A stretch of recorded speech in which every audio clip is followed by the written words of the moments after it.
Hey guys, welcome back to our channel.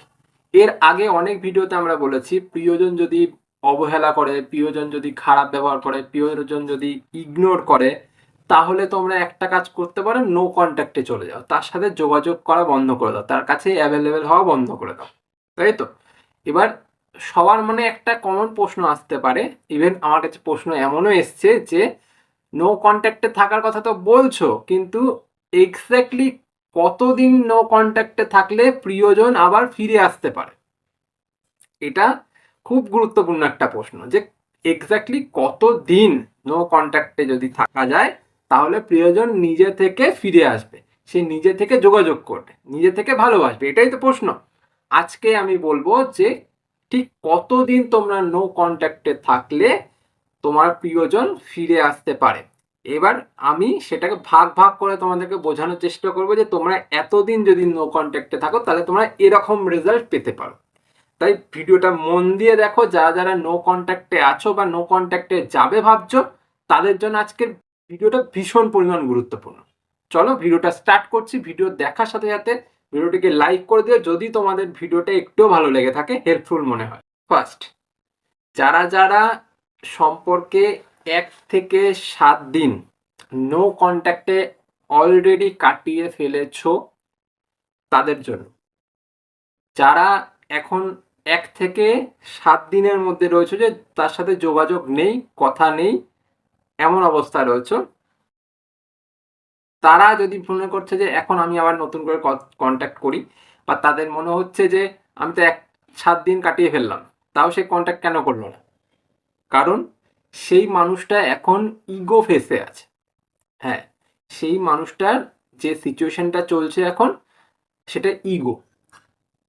ও ও আমার সাথে বন্ধ করে দিয়েছে কথা বলা, আমিও বলবো না, আমিও নিজে থেকে কথা বলবো না, আমিও নিজে থেকে কন্ট্যাক্ট করবো না, আমিও নিজে থেকে যোগাযোগ করবো না, আমিও নিজে থেকে ওর কাছে সরি চাইবো না।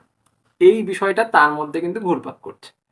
এই সময়টাতে তুমি কোনোভাবেই আশা করতে পারো না যে সেই মানুষটা কন্ট্যাক্ট করবে। ইভেন তুমি যদি এই সময়টাতে গিয়ে তুমি নিজে থেকে নো কন্ট্যাক্ট ভেঙে কন্ট্যাক্টে প্রবেশ করার চেষ্টা করো, সেখানে তুমি প্রত্যাখ্যানটাই পাবে, সেই মানুষের কাছ থেকে অবহেলাটাই পাবে, সেই মানুষের থেকে খারাপ ব্যবহারটাই পাবে। কারণ এই সময়টাতে সেই মানুষটা পুরোপুরি ইগো মুডে রয়েছে। আর যখন তুমি সেই মানুষটাকে ভাঙার চেষ্টা করবে, সেই মানুষটার কাছে যাওয়ার চেষ্টা করবে, তখন সেই মানুষটা পুরো নেতার মতন ব্যবহার করবে। আর যখনই নেতার মতন ব্যবহার করবে, তখন কিন্তু সেই মানুষটা তোমার উপর চড়ে কথা বলবে, তোমার সাথে সহমর্মী হয়ে কিন্তু কথা বলার চেষ্টা করবে না, বা ভালোবাসার মানুষ হয়ে কথা বলার চেষ্টা করবে না। কারণ তখন তার ইগোটা ভালোবাসার থেকে অনেক বেশি হয়ে আছে। বুঝতে পারলে? তো এই সময় না তুমি কন্ট্যাক্ট করতে যাও, আর না তার কাছ থেকে কোনো রকমের কন্ট্যাক্ট আশা করো। বোঝা গেল? সেকেন্ড, 8 থেকে 21তম দিন, যারা যারা এই সিচুয়েশনটাতে আছো আর মনে করছো যে সেই মানুষটার সাথে কন্ট্যাক্ট করবো নাকি সে নিজে থেকে কন্ট্যাক্ট করবে, আমি ভালো করে বুঝিয়ে দিচ্ছি এই বিষয়টা। যেই মানুষটা 7 দিনের পর 8 দিন থেকে 21তম দিনের মধ্যে রয়েছে, সেই মানুষটার কিন্তু মনের মধ্যে এখন কিউরিওসিটি বিরাজ করছে, বা কৌতূহল বিরাজ করছে। সেই মানুষটা এখন ভাবতে শুরু করেছে যে হঠাৎ করে এ আমার সাথে কথা বলা বন্ধ করলো কেন? সে কি তাহলে অন্য কারোর সাথে কথা বলছে, নাকি অন্য কোনো সম্পর্কে চলে গেছে? সে কি করছে, কোথায় যাচ্ছে, কার সাথে যাচ্ছে, তার লাইফস্টাইল কেমন, সে ঘুরছে না মজা করছে না কান্নাকাটি করছে, কি করছে এক্স্যাক্টলি, তার এখন কাজটা কি, সে আমার সাথে কথা কেন বলছে না? একটা সময় তো আমার সাথে সবসময় কথা বলতো, কিন্তু এখন কেন কথা বলছে না? এই যে কিউরিওসিটি মুডটা তার রয়েছে, এই কিউরিওসিটি থেকেই কিন্তু আস্তে আস্তে আস্তে আস্তে মিস করাটা শুরু হবে। এই কিউরিওসিটি থেকে আস্তে আস্তে কিন্তু তোমার প্রতি তার আস্তে আস্তে ভালোবাসাটা আবার বাড়বে। কারণ ওর মনে একটা কৌতূহল জন্মাচ্ছে, তার মধ্যে চিন্তাও তার মাথায় জন্মাচ্ছে। কারণ যেই সময়টাতে তুমি ওর সাথে কথা বলছো না, 7 থেকে 21 দিন হয়ে গেছে, এই সময়টাতে কিন্তু সেই মানুষটার একটা মাথায় বড়সড় চিন্তার ঘুরপাক, যে ও অন্য কারোর সাথে সম্পর্কে চলে গেল না তো, আমার পাখিটা হাতছাড়া হয়ে গেল না তো, আমার গরুটা ছুটে চলে গেল না তো, নানান রকমের মাথায় চিন্তা আসছে। এই চিন্তা থেকে কিন্তু ও আস্তে আস্তে তোমার প্রোফাইল চেক করবে। আর যত ও প্রোফাইল চেক করবে, এই সময় আমি একটা গুরুত্বপূর্ণ কথা বলে রাখি, এই সময় কেউ প্রোফাইল লক করে রাখবে না বা তাকে ব্লক করে রাখবে না।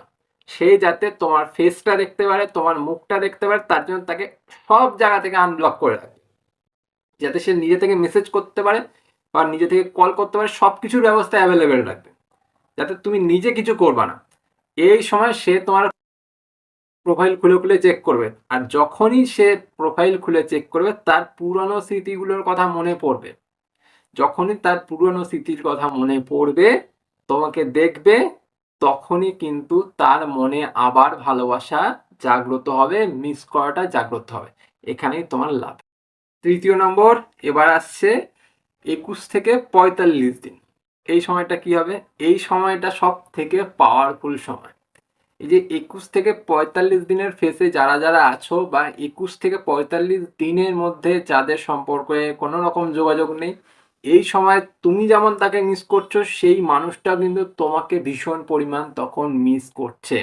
এই সময়টাতেই মানুষ কিন্তু সব থেকে বেশি নাজুক হয়ে ওঠে, এই সময়টাতে খুব ভার্নারেবল হয়ে ওঠে, এই সময়টাতে মানুষের মনের অবস্থা কিন্তু খুব খারাপ থাকে। সেই মানুষটা মিস যেমন করতে থাকে, সেই মানুষটা তোমার অভাবটাও কিন্তু পরিলক্ষিত করতে থাকে। কারণ এই সময়টা সে তখন বুঝতে পারে যে আদতে সেই মানুষটা আমার জীবনে কতটা মূল্য দিত, সেই মানুষটা আমার জীবনে কতটা গুরুত্ব ছিল। সেই মানুষটা না থাকায় আমি এখন বুঝতে পারছি যে আমার জীবনটা কতটা ফাঁকা। কারণ হয়তো সেই মানুষটা অন্য কারোর সাথে সম্পর্কে রয়েছে, হয়তো সেই মানুষটা অন্য কারোর সাথে কথা বলছে, কিন্তু তোমাকে পাচ্ছে না। তোমার যে অ্যাক্টিভিটি তার জীবনে ছিল, সেই মানুষটাকে তুমি যেই পরিমাণে ভালোবাসতে, যেই পরিমাণে তার জন্য অ্যাভেলেবেল থাকতে, সেই মানুষটা তো তার জন্য ওরকমভাবে অ্যাভেলেবিলিটি দেখাচ্ছে না, বা সেই মানুষটা তো তার জীবনে ওই রকমভাবে ইম্প্যাক্ট ফেলতে পারছে না। সেখানে সেই মানুষটা বুঝতে পারছে তখন, যখন 21 থেকে 45 দিন সময় কাটিয়ে ফেলেছ।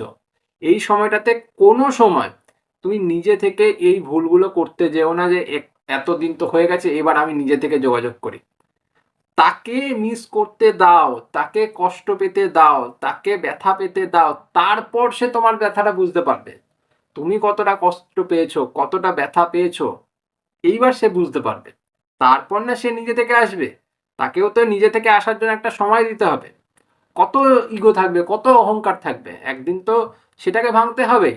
না হলে সম্পর্কে সামালটা দেবে কি করে? দুই দিক তো নর্মাল হতে হবে, দুই পাল্লা তো সমান হতে হবে, নাহলে কি করে হবে, তাই না? তো তাকে সেই সুযোগটা দাও। 4 নাম্বার, 4 নাম্বার হচ্ছে 45 থেকে 60 দিন। এই সময়টা কিন্তু ডিসাইডেশনের সময়। সে ডিসাইড করবে যে সে তোমার সাথে সম্পর্কে থাকবে না, সে মুভ অন করে নেবে, না সে নিজে এগিয়ে যাবে, না সে তোমার জন্য পড়ে থাকবে, না কি করবে। এই বিষয়টা হচ্ছে আমি কি করব, আমি কি ডিসিশন নিলাম। আমি তো ওর সাথে কথা না বলে থাকতে পারছি না, বা আমি ওর সাথে না কথা বলে ভালোই আছি। এইটা হচ্ছে ডিসিশনের সময়। সে এই সময় ডিসিশন নিবে যদি সেই মানুষটার মনে তোমাকে নিয়ে একটুও ভালোবাসা থাকে। তো যেই মানুষটা ভালোবাসবে, সেই মানুষটা একবার হলেও এই ফেসে তোমার সাথে রিচ আউট করার চেষ্টা করবে। এই মানুষটা এই সময়টাতে তোমার সাথে কথা বলার একবার হলেও চেষ্টা করবে। এই সময়টাতে সেই মানুষটা কথা না বলে থাকতে পারবে না, যদি ভালোবাসা থাকে। তো ভালোবাসা না থাকে তো চুলোর দৌড়ে গেল, কোনোই ব্যাপার না। কিন্তু ভালোবাসা যদি থাকে, তাহলে বস সেই মানুষটা কিন্তু তোমাকে একবার হলেও রিচ আউট করবে। তোমার সাথে ঝগড়া অশান্তি যাই করুক না কেন, সেই মানুষটা কল করবে, কল বা মেসেজ করবে, করে তোমাকে যাচ্ছে না তাই বলবে, যতদূর সম্ভব কিন্তু বলবে। সে তার ভালোবাসা যত বেশি থাকবে, সে তত বেশি রাগ দেখাবে সেই সময় কল করে, যে তুমি কেন আমাকে কল করনি, কেন মেসেজ করনি, কেন এতদিন আমার সাথে যোগাযোগ করনি, কেন, কি হয়েছিল। বুঝতে পারলে? এই সময়টা আসবে যদি সেই মানুষটার মনের মধ্যে তোমাকে নিয়ে একটুও ভালোবাসা থেকে থাকে, সেই মানুষটার মনে তুমি একটুও জায়গা করে থাকো, তাহলে হবে। বুঝতে পারলে? এটা হচ্ছে ডিসাইডেশন ফেজ।